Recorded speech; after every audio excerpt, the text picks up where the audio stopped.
부산 출신이신 천향이라고 하는 여성 시인이 계십니다. 이분이 사라지는 것들의 목록이라고 하는 시에서 그동안 세월 속에 사라져간 익숙하던 것들이 어떤 것이 있는지를 다음과 같이 보여주고 있는데, 그 중에 일부만 여러분들께 읽어드리도록 하겠습니다. 골목이 사라졌다. 골목 앞 라디오 수리점 사라지고 방범대원 딱딱이 소리 사라졌다. 가로등 옆 육교 사라지고 파출소 뒷길 구멍가게 사라졌다. 목화솜 타던 이불집 사라지고 서울 와서 늙은 목포댁 재봉틀 소리 사라졌다. 마당 깊은 집 사라지고 가파른 언덕길도 사라졌다. 돌아가는 삼각지 로타리가 사라지고 고전음악실 르네상스 사라지고 술집 석굴암이 사라졌다. 귀거래 다방 사라지고 동시상영관 아카데미 하우스 사라졌다. 문화책방 사라지고 굴레방딸이 사라졌다. 대한뉴스 사라지고 형님 먼저 아우 먼저 광고도 사라졌다. 이렇게 이어내려가는 시가 있습니다. 뭐가 좀 이렇게 느껴지세요? 감이 안 오세요? 이 감이 오게 하려고 그러면 이렇게 바꾸면 됩니다. 자갈치 시장 사라지고 영도딸이 사라지고 소녀시대 사라지고, 할머니 시대로 바뀌니까 소녀시대도. 이분이 서울을 근거로 해서 이제 이걸 쓰신 것이죠. 굴레방따리는 서울 시내에서 신촌 로타리로 가려면 아현동이라는 곳을 넘어가야 되는데, 이제 거기 굴레방따리가 있었거든요. 여기 고전음악 감상실인 르네상스는 박용천 선생이라는 분이 요 대구 향촌동에서 1951년에 시작했던 고전음악 감상실인데, 1959년 서울의 종로 1가로 옮겨서 개업을 해가지고 서울 시내 명물이 되었었습니다. 그런데 운영난을 겪게 되자 1987년에 문을 닫아서 사라졌고, 그 박 선생님 자신도 1995년 세상을 떠나셨다고 합니다. 여러분, 이 시인이 시 속에서 언급한 많은 것들이 세월의 흐름 속에서 가슴이 아려오는 아픔을 남겨놓은 채로 다들 추억이라는 상자 속으로 들어가 버렸습니다. 이제 다 사라져 간 것이죠. 근데 사라지는 게 뭐 그런 것들만 있겠습니까? 기업들도 다 사라지는데, 1965년 우리나라 100대 기업에 선정되었던 기업들 중에서 30년이 지난 1995년에 남아 있었던 것은 불과 16개 뿐이었습니다. 케네디와 무어라고 하는 이 공동 저자 두 사람은 100년 기업의 조건이라고 하는 책에서 기업이 설립되면 평균 수명이 13년이고 30년이 지나고 와서 보면 80% 이상은 사라진다고 말하고 있습니다. 여러분, 다 사라지는 것들 뿐이죠. 어떤 건축물이나 기업만 사라지는 게 아니고요, 우리들 자신도 사라지는 존재입니다. 한때 그 이름 석자를 온 세상에 떨치던 이들이 지금은 한 줌 재가 되거나 한 평의 무덤만 남긴 채 이 세상에서 사라진 것을 우리가 알지 않습니까? 그리고 우리도 역시 예외 없이 사라질 존재입니다. 앞으로 한 100년쯤 지난 다음에 오늘 2부 예배 오신 분들 중에 저를 포함해 단 한 사람도 이 땅에 남아있는 사람은 없을 것입니다. 여러분, 다 사라지는 것들 속에 사라지지 않는 건 도대체 무엇일까? 이런 근원적인 질문을 하게 되는 것이죠.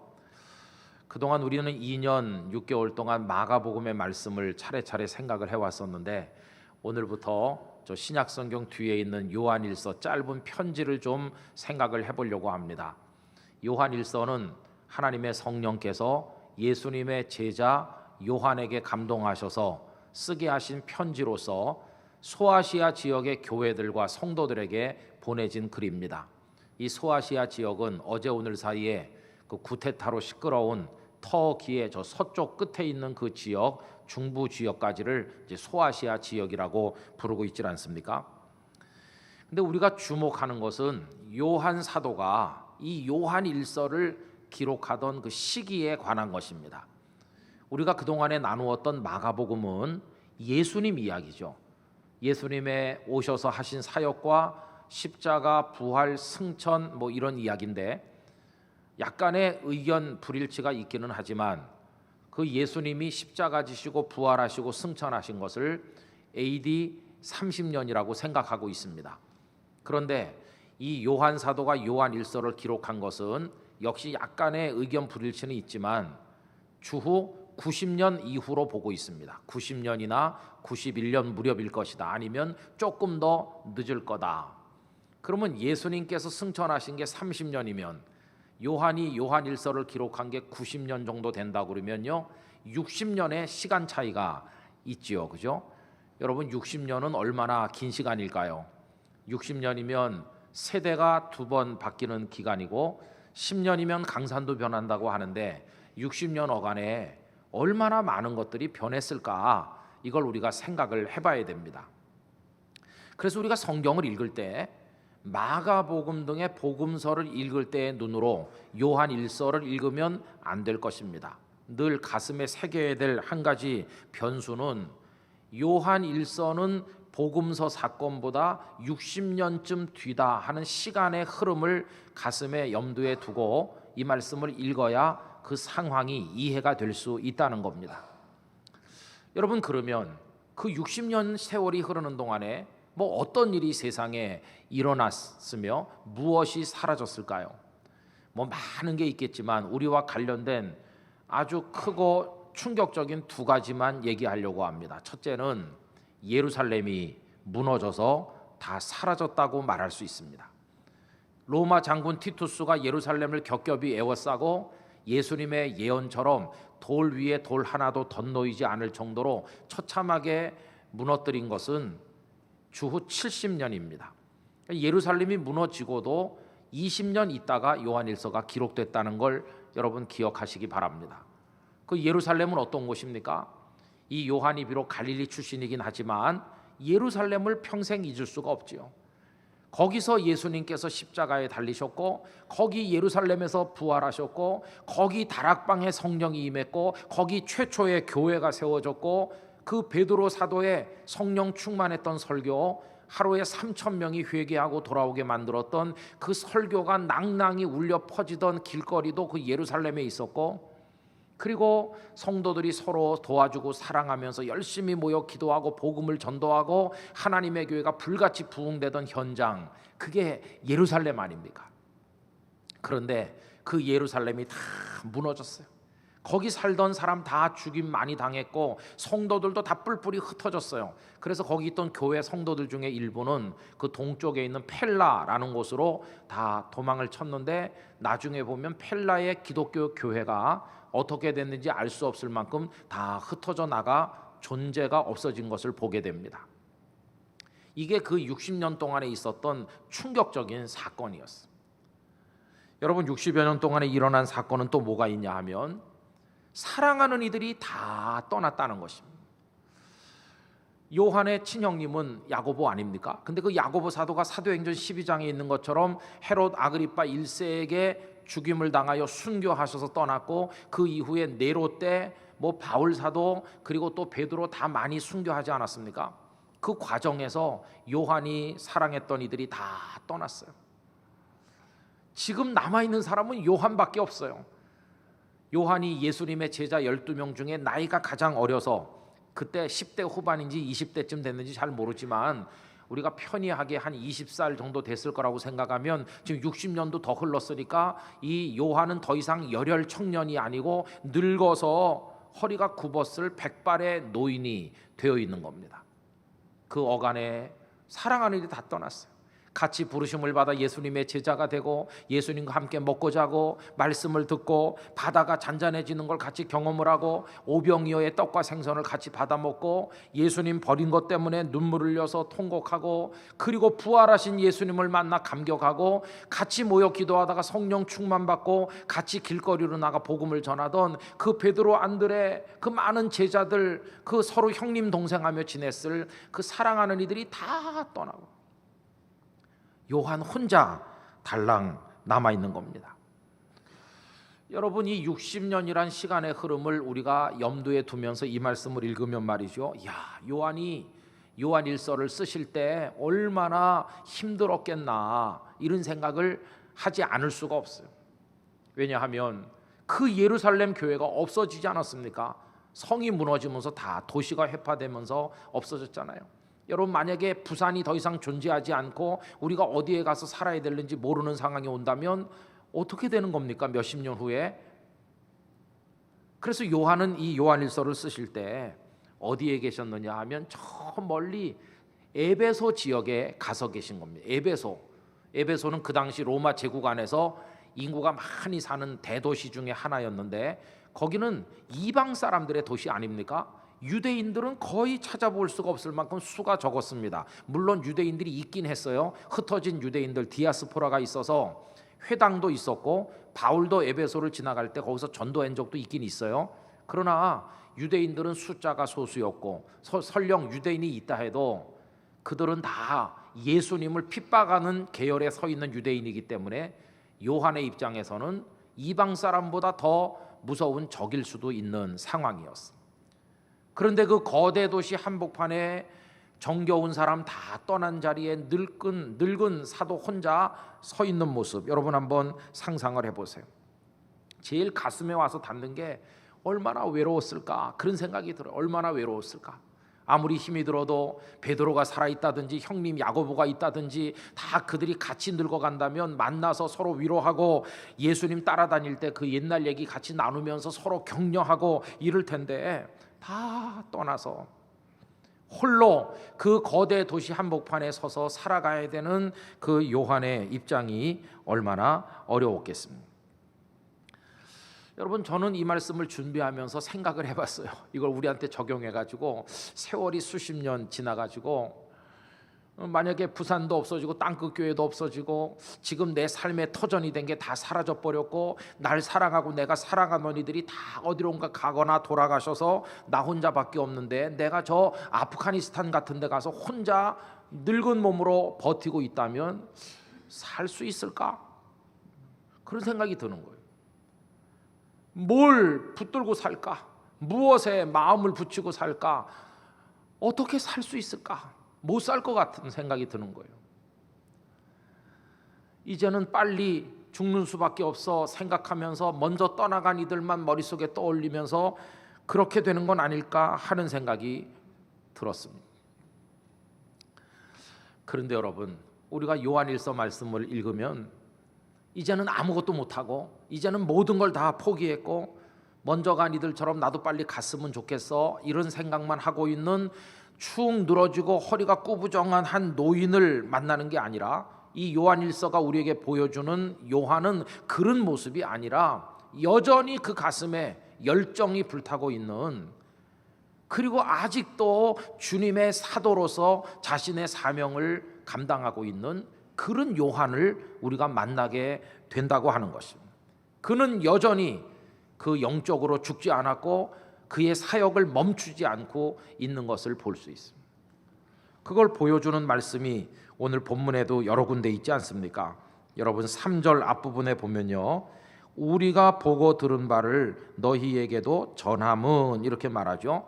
전하고 있어요. 지금도 그 나이가 많은 상황에서도 요한은 계속 전도를 하고 있다는 겁니다. 4절에 보면 우리가 이것을 쓰면, 뭔가를 계속 기록하고 있어요. 계속 입으로 말하고 계속 글로 써서 사방에다가 전하는 복음의 사역이 여전히 왕성하게 이루어지고 있으니 그는 아직도 활동적이고 영향력 있는 주님의 노사도로 의연하게 서 있는 것을 우리가 볼 수 있습니다. 그럼 도대체 이런 어려운 상황 속에 있는 요한에게 무엇이 힘이 되어 그 노고를 이끌고도 그 사명을 계속 감당하도록 그에게 힘이 되었을까?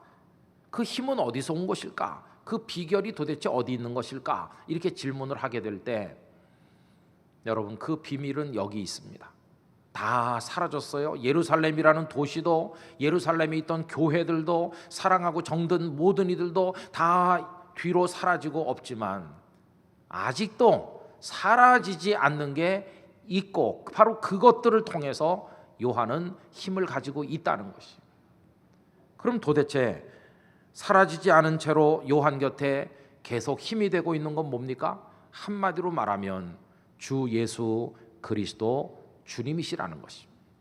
여러분 오늘 본문 1절을 우리 다 같이 한번 읽어보도록 하십시다. 태초부터 있는 생명의 말씀에 관하여는 우리가 들은 바요 눈으로 본 바요 자세히 보고 우리의 손으로 만진 바라, 이렇게 말했죠. 거기 한번 자세히 다시 보세요. 태초부터 있는 생명의 말씀, 생명의 말씀이 있는데 그 말씀을 우리가 들었다. 이거는 자연스럽죠. 소리를, 말을 귀로 듣는 거 이거 당연하잖아요. 근데 그 다음부터는 조금 이상하죠. 눈으로 봤다고 그러고 손으로 만졌다고 그러잖아요. 여러분, 제가 여러분들에게 지금 말씀을 하고 있는데 이 말소리를 귀로 들었다, 이건 당연한 거지만 말소리를 눈으로 봤어, 손으로 만졌어, 이건 어법상 좀 안 맞는 거 아닙니까? 그래서 우리는 여기서 생명의 말씀이라고 할 때 말씀이 뭔지를 좀 이해할 필요가 있어요. 여러분, 그걸 알려주시는 힌트가 있는데 요한복음 1장 1절입니다. 다 같이 읽어보겠습니다. 태초에 말씀이 계시니라. 이 말씀이 하나님과 함께 계셨으니 이 말씀은 곧 하나님이시라. 아멘. 말씀이 누구시라고요? 하나님이시라고. 근데 이것도 이상하잖아요. 지난주일 예배 시간에 하나님은 영이시라고 그랬잖아요. 영이신 그분을 눈으로 어떻게 보며 손으로 어떻게 만져요? 그것도 좀 이상하죠? 근데 그 해결의 실마리가 요한복음 1장 14절에 나옵니다. 다 같이 읽어보겠습니다. 말씀이 육신이 되어 우리 가운데 거하심에 우리가 그의 영광을 보니 아버지의 독생자의 영광이요 은혜와 진리가 충만하더라. 할렐루야. 말씀이 하나님이시라고 그랬잖아요. 그런데 그 하나님이 영이신 채로 계속 계신 게 아니라 육신이 되셨대. 육신, 이 몸, 우리 사람의 모습을 가지시고 우리 중에 거하신다. 우리들이 사는 이 세상에 오셔서 우리와 함께 계신다. 여러분, 그분이 누구세요? 사람 몸을 입고 이 땅에 탄생하신 예수님이시죠. 그러니 예수님이 이 땅에 오신 다음부터는 그분이 하는 말씀 들을 수 있고 그분의 모습을 그때 그분들은 눈으로 볼 수 있고 예수님을 손으로 만져볼 수 있는 것도 아니겠습니까? 바로 그 얘기거든요. 오늘 본문 1장 1절에 태초부터 있는 생명의 말씀은 결국 누굴 가리키는 거겠어요? 예수님을 가리키는 거죠. 2절도 같은 얘기입니다. 2절 앞부분에 이 생명이 이 예수님인데 예수님이 나타내신 바 되었다. 이 세상에 눈에 보이는 모습으로 오셨다. 그래서 이제는 그 이상한 생각을 다 해결하게 됐어요. 이게 말씀이 예수님이니까 제자들이야 예수님이랑 같이 먹고 자고 예수님이랑 같이 지냈으니까 그분이 말씀하면 듣고 또 그분을 눈으로 당연히 봤겠지. 그것도 하루 종일 봤을 거 아니냐. 그리고 예수님의 그 몸을 만져도 봤고 손도 잡아봤고. 여러분, 여기 요한은 어떤 분입니까? 제일 나이 어린 제자로서 밥 먹을 때 예수님의 품에 떡 기대 눕기까지 했던 사람이 요한이거든요. 그분의 가슴이 얼마나 따뜻한지 그분의 숨소리가 어떤지 이거 다 경험한 사람이 요한이니까 들었고 보았고 만졌다 이렇게 말하는 게 하나도 이상하지 않다는 것을 볼 수 있어요. 그런데 여러분, 그분이 지금 어디 계신 거예요? 주후 30년에 승천해서 하늘로 가버리셨잖아요. 그리고 지금은 60년도 더 지났잖아요. 그런데 그 예수님이, 과거의 예수님이 지금 요한에게 어떻게 관련을 맺고 계신가 하는 겁니다. 여러분, 1절로 다시 돌아가서 눈으로 자세히 보세요. 거기 뭐라고 그랬습니까? 태초부터 있는 생명의 말씀 이랬죠. 태초에 있었던 이렇게 하지 않았어요. 태초부터 있는이라고 그랬어요. 여기 있는이라고 번역된 헬라어 동사는요, 그 헬라어 문법적으로 미완료 과거형이라고 하는 겁니다. 영어 문법하고는 잘 안 맞죠. 미완료 과거는 뭐냐 하면 오래전에 어떤 일이 시작이 돼가지고 그게 똑같이 지금도 계속 지속되고 계속 진행되는 상태, 그걸 미완료 과거형이라고 합니다. 그러면 태초부터 생명의 말씀이신 주님이 계셨는데 그때만 계시다가 없어진 게 아니라 지금도 똑같이 계시고 계속해서 존재하신다 하는 뜻입니다. 바꿔 말하면 그분이 한때는 존재하셨지만 지금은 존재하시지 않게 된 것이 아니라 그분은 영원히 존재하는, 한마디로 말해서 영존하시는 분이시다 하는 걸 얘기하고 있습니다. 그래서 여러분, 요한은 알고 있는 것입니다. 예루살렘 도시가 무너졌다, 거기 있던 성도들이 흩어졌다, 날 사랑하고 내가 사랑하는 이들이 다 세상 떠나 없어지고 나 혼자 여기 남아 이 먼 에베소에 와서 홀로 있다, 모든 게 다 사라졌어. 그러나 아직도 사라지지 않은 주님이 내 곁에 계시다. 그리고 그분이 가르쳐 주신 말씀이 아직도 내 가슴 속에 살아있다. 나는 이거 붙들고 그분 바라보면서 이 에베소에서 비록 나이 들었지만 내 사명을 감당하겠다. 이게 요한의 모습이었습니다. 그런 마음을 가지고 그 어려운 상황 속에서 자신의 삶을 지켜나갔던 것을 볼 수가 있는 것입니다. 여러분, 이 말씀을 곰곰이 묵상해 보면 큰 감동이 밀려옵니다. 도시가 사라지기도 합니다. 국가가 멸망해서 없어지는 역사를 우린 알고 있습니다. 수많은 정겨운 이들이 우리 삶에 들어왔다가 우리보다 먼저 우리 인생 바깥으로 나갑니다. 다 떠나가는 세상입니다. 그러나 모든 게 사라지는 가운데 홀로 사라지지 않으시고 서 계신 분, 우리 주님뿐이십니다. 그리고 그 주님의 생명의 말씀만이 영원한 진리가 되어 우리 가운데 역사하고 있음을 우린 잊어서는 안 될 것입니다. 요한은 그걸 알기 때문에 지나간 세월에 무너진 예루살렘을 생각하며 울고 앉아 있거나 사랑하는 이들이 떠난 것 때문에 탄식하면서 맥을 놓고 있는 것이 아니라 여전히 자신과 함께 계신 주님, 그분이 말씀하신 그 가르침 복음, 그걸 여전히 붙들고 자신의 주어진 삶을 살아가고 있었다고 하는 것입니다. 여러분, 우리도 그렇게 살아야 됩니다. 우리가 세상을 떠날 것입니다. 그리고 시간이 수십 년, 수백 년 주님께서 이 세상에 종말을 가져오지 않고 기다리시는 동안에 앞으로 계속 세월은 흘러갈 것입니다. 그러면 모든 것이 사라져 없어질 것인가? 아니요. 주님이 계시고 주님의 영원한 복음이 역사하는 한 지구촌 어디엔가 주님의 백성이 있을 것이고 교회가 있을 것이고 주님의 백성이 구원받아 하나님 나라로 가는 역사는 끊임없이 이루어질 것입니다.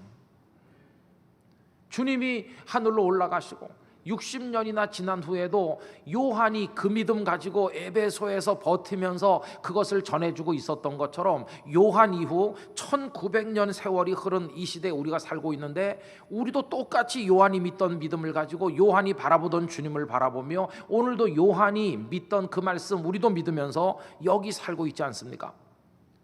여러분, 이게 흘러가는 세월과 사라지는 것들 속에서 하나님께서 이루어 가시는 복음의 역사라는 것을 우리가 깨달아야만 할 것입니다. 우리가 붙들어야 될 거 바로 그 주님이십니다. 그 주님의 복음을 붙들고 오늘 이 시대를 살아가는 우리 모두가 돼야 될 줄로 믿습니다. 사라지는 것들은 우리를 붙들어 줄 수가 없어요. 흔들리는 것들을 우리를 지켜줄 수가 없어요. 내가 파도에 뒤집어지려고 하는 배에 지금 타고 있는데 거기서 뭘 붙들겠습니까? 거기 뭐 노를 붙들고 돛대를 붙들고 뭘 붙들어도 통째로 뒤집어지는 마당에 어떻게 우리를 지켜줄 수 있겠습니까? 풍랑이는 바다 위에 그 배는 우리를 붙들 수 없어요. 어서 빨리 그 대지 위에, 육지 위에 두 발을 내리지 않는 한 나는 흔들릴 수밖에 없습니다. 우리를 지켜주는 대지와 같은 분이 누구이신가? 우리 주님이신 것이. 그 주님만을 붙들고 나가야만 할 것입니다. 그래서 이 요한 1서는 우리에게 놀라운 가르침을 줍니다. 마가복음이 60년 전에 있었던 예수님의 삶과 가르침과 부활과 승천을 얘기한다면 요한 1서는 60년 세월이 흐른 이후에 에베소라는 지역에 살고 있는 요한과 그 곁에 있었던 성도들이 어떻게 살았는지를 우리에게 바로 가르쳐주고 있습니다. 우리는 앞으로 요한 1서의 말씀을 통해서 그들 속에 역사하셨던 주님이 오늘 우리에게는 어떻게 역사하시는지, 그들이 붙들고 있었던 그 복음이 오늘 우리에게는 어떤 구원의 능력으로 다가오는지, 그리고 그들은 그 상황에서 어떻게 세상과 맞서고 어떻게 세상과 조화를 이루며 어떻게 자기들의 인생을 지켰는지를 봄으로써 오늘 이 시대에 여기서 우리는 우리를 둘러싼 세상과 어떻게 맞서고 어떻게 조화를 이루며 우리의 길을 지켜나가야 될 것인가, 이것을 배우고자 하는 것입니다. 여러분, 요한과 그 당시 성도들이 주후 90년에 그리스도인으로 살았다면 오늘 우리는 여기 2016년도의 그리스도인으로 대한민국 부산에 살고 있는 중입니다. 그들이 거기서 그렇게 믿음의 삶을 지킨 것처럼 오늘 우리는 여기서 믿음의 삶을 지키면서 영원한 하나님의 나라의 복음을 이어나가야 될 역사적 사명을 가지고 있는 것입니다. 그런 의미에서 저와 여러분 모두가 동지가 되기를 원합니다. 우리 동지들은 우리를 가리켜서 우리 이렇게 부릅니다. 오늘 읽은 넉 절의 말씀 중에 우리라는 단어가 무려 9번이나 언급되고 있지 않습니까? 여러분, 여기 우리가 누굴까요? 1절에서 요한은 우리가 그 생명의 말씀을 들었고 눈으로 보았고 만졌다고 그러죠. 그 예수님을 눈으로 보고 만져보고 그리고 말씀을 직접 들은 사람들이 누굽니까? 예수님의 제자들이잖아요. 근데 그 제자들이 지금 다 세상 떠나고 요한 혼자 남아 있잖아요. 그러면 여기 우리라고 하면 안 될 것 같죠. 단수로 바꿔 써야 되죠. 요한 1서를 쓸 때는 다른 분들은 다 떠났으니까 나 요한이 이렇게 단수로 써야죠. 나는 그분을 보았고 그분을 만졌다, 이렇게 쓰는 게 어법상 맞는 것 같잖아요. 그런데도 요한은 우리라고 쓰고 있어요. 물론 먼저 떠난 그 사도들을 생각하면서 그분들까지 포함해서 우리라고 하는 뜻도 있지만, 그러나 곰곰이 묵상해 보면 여기 우리는 새로운 우리라는 걸 알 수 있어요. 그 우린 누굴까요? 물론 그 속에 요한 자신이 들어있고, 그리고 요한에게서 예수님의 이야기를 전해 듣고 예수님을 믿게 된 그 당시 에베소에 있는 교인들, 그 다 포함해 가지고 우리라고 부르고 있는 것입니다. 그런데 여러분, 이 우리가 두 종류입니다. 그 중에 요한은 육신의 눈으로 예수님 봤고 육신의 손으로 예수님을 만져봤고 육신의 귀로 그 음성 들었어요, 예수님을. 그러나 요한에게서 예수님을 전해 들은 그 당시 에베소의 교인들은 육신의 눈으로 예수님 본 적도 육신의 귀로 들은 적도 없어요. 그럼 그들은 예수님을 어떻게 알게 됐습니까? 요한이 말해주는 예수님의 이야기를 들음으로써 그들은 성령을 통해 영의 눈으로 보고 영의 귀로 예수님을 만난 사람들이에요. 방법은 다르지만 그들 모두 다 예수님을 보았고 들었고 만졌다고 말할 수 있는 그런 우리들이었어요. 그 우리들이 마음을 하나로 모아서 아직 우리 집단에 들어오지 않은 너희라고 불리는 세상 사람들에게 예수님의 이야기를 계속 전하고 편지를 써서 보내고 이렇게 함으로써 너희라고 불리던 그들도 예수님의 사람이 되어 그들도 우리 속에 들어와서 같이 함으로써 믿음의 형제 자매가 되고 이 우리가 점점 숫자가 늘어나기를 바라는 간절한 마음을 가지고 있었던 것을 볼 수 있습니다. 여러분, 그런 의미에서 오늘 말씀 3절 4절을 다 같이 읽어보도록 하겠습니다. 우리가 보고 들은 바를 너희에게도 전함은 너희로 우리와 사귐이 있게 하려 함이니 우리의 사귐은 아버지와 그의 아들 예수 그리스도와 더불어 누림이라. 우리가 이것을 쓰면 우리의 기쁨이 충만하게 하려 함이라. 아멘.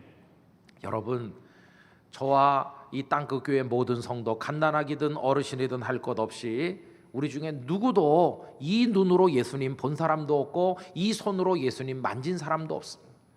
그럼에도 불구하고 우리는 예수님의 사람이 되었는데 어떻게? 성령을 통해 영의 눈으로 영의 귀로 영의 손으로 예수님을 알게 됐어요.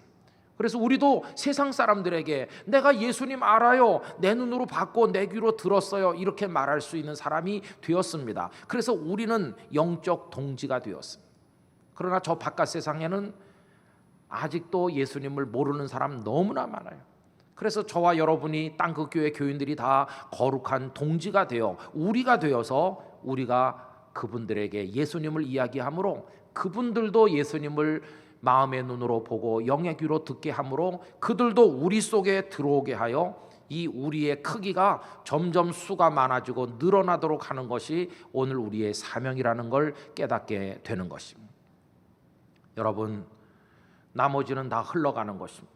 우리 인생에 가까이 다가오는 좋은 사람들, 어떤 때는 돈, 어떤 때는 권력, 어떤 때는 무슨 즐거움, 이런 게 우리 인생 가까이 다가왔다 멀어졌다 하는데 그것들을 쥐어보려고 품 안에 넣어보려고 애를 쓰면서 살아갔지만 그건 세월의 흐름 속에 다 흘러 떠내려가는 것들 뿐임을 결코 잊어서는 안 될 것입니다. 우리 인생에 영존하시는 분은 주님뿐이시오. 주님의 말씀만이 진리임을 기억을 하면서 오늘 2016년 이 시대를 살아가는 또 한 사람의 요한으로 우리의 에베소인 이 대한민국 부산에서 사명을 감당하는 그리스도인으로 살아가야만 할 것입니다. 그렇게 살다 보면 어느 날 우리 선배들이 먼저 간 그 나라에 우리도 도착할 날이 올 것이고 그때 거기서 다 같이 만나질 않겠습니까? 여러분, 이 믿음의 걸음을 끝까지 낙심하지 않고 노구를 이끌고도 사명을 감당하던 요한처럼 우리 생의 마지막 순간까지 감당하게 되기를 주님의 이름으로 축원합니다. 다 같이 기도하겠습니다. 하나님 아버지, 요한일서의 첫 부분 말씀을 같이 나누었습니다. 우리가 앞으로 어떻게 주님을 경외하며 이 시대를 살아가야 될 것인지 말씀을 나눕니다. 우리에게 주님만 붙들고 주님만 바라보며 그 말씀에 입각해서 이 시대의 요한으로 살아가게 하여 주시옵소서. 우리 다 같이 한 목소리로 기도하겠습니다. 할렐루야. 거룩하신 아버지 하나님, 세상 모든 것이 변화되고 살아가는 것뿐입니다. 사라지는 것뿐입니다. 그 속에 사라지지 않는 거 우리 주님밖에 없습니다. 주님의 말씀뿐입니다. 요한은 눈으로 보고 귀로 듣고 손으로 만진 거, 그것을 전하고 그것을 써서 보내면서 그것으로 자신의 인생을 지탱하였습니다. 아버지 하나님, 주님 우리에게 영존하시는 삶의 근원이시고 주님의 말씀만이 진리이시고 우린 주님만을 의지하며 살아갑니다. 그 주님만 바라보고 주님만 붙들고 이 시대의 요한과 같이 살아가는 저희 모두가 되게 하여 주시옵소서. 그래서 우리가 동지가 되게 하시고 너희라 불리는 세상 사람들이 우리 안에 들어와 우리와 같이 동지가 되는 축복을 경험하게 하여 주시옵소서 믿습니다. 세월의 흐름 속에 사라지는 그 모든 것들에 마음을 두지 말고 영원하신 주님과 주님의 말씀에 의지하여 우리에게 주어진 이곳에서 또 한 사람의 요한으로 오직 예수님 중심의 삶을 살아가게 하여 주시옵소서. 우리 주님 예수님의 이름으로 기도하옵나이다. 아멘.